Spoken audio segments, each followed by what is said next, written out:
Buenas noches chicos, en este video vamos a hablar de la Revolución Rusa, la Primera Guerra Mundial y la Segunda Guerra Mundial. Los tres son un proceso donde se va a hablar de la reunificación, transformación y procesos que va a vivir Europa después de la caída del Imperio Otomano, después de los diferentes procesos de la Revolución Rusa, la caída del feudalismo y surgimiento del capitalismo.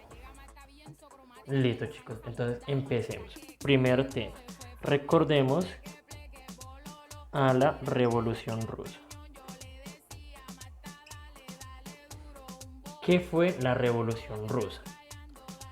Una vez se acaba la Revolución Francesa, viene la Revolución Burguesa.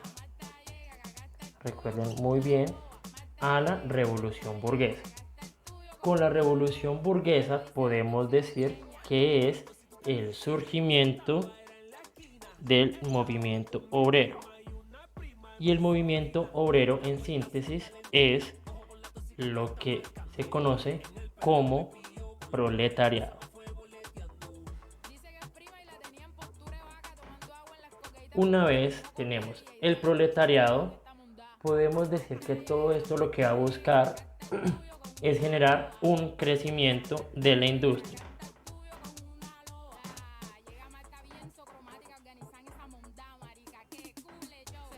Y ese crecimiento industrial va a ser un cambio netamente económico.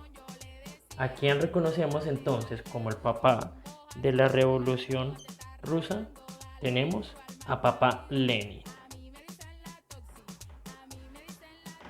Vladimir Lenin lo que va a hacer es un desarrollo para lograr todo este proceso. Y una vez finalizado este proceso de la Revolución Rusa, arranca todo un nuevo viraje en la historia. Y con ese viraje de la historia empieza el primer proceso guerrerista, que es la Primera Guerra Mundial. La Primera Guerra Mundial, entonces,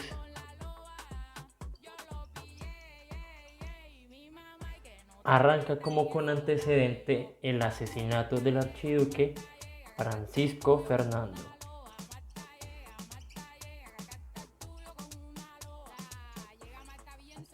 Francisco Fernando de Sarajevo.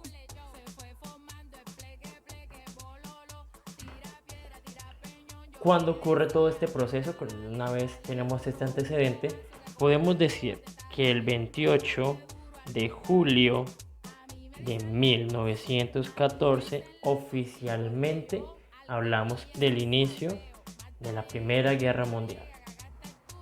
¿Y en qué se caracteriza entonces la Primera Guerra Mundial? En varias cosas. En primer lugar, las mujeres en la fábrica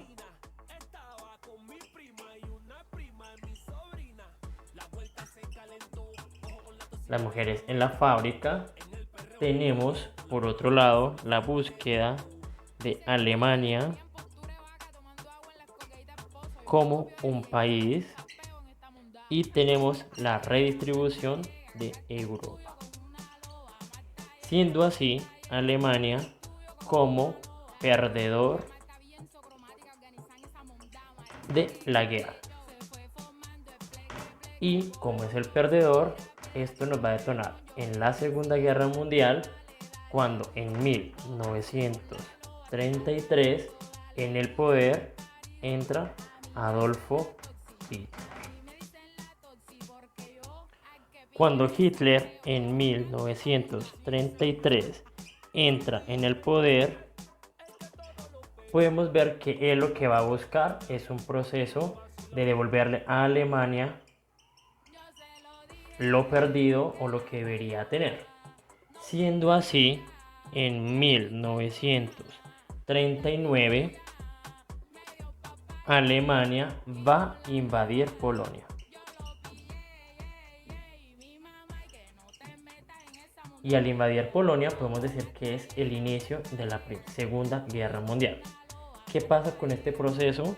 Se va a dividir el mundo en dos: los países del eje y los aliados. Y todo este proceso es consecuencia de la inestabilidad de Europa después de la Primera Guerra Mundial. Y la segunda se termina con la bomba atómica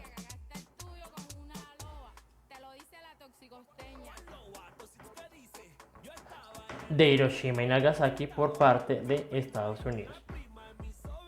Es decir, que todo este proceso se ve condensado en este fin.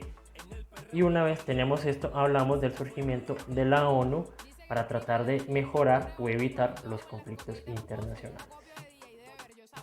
En síntesis, podemos decir entonces que los procesos guerreristas surgidos después de la Revolución Rusa, Primera y Segunda Guerra Mundial son una forma de transformación geopolítica.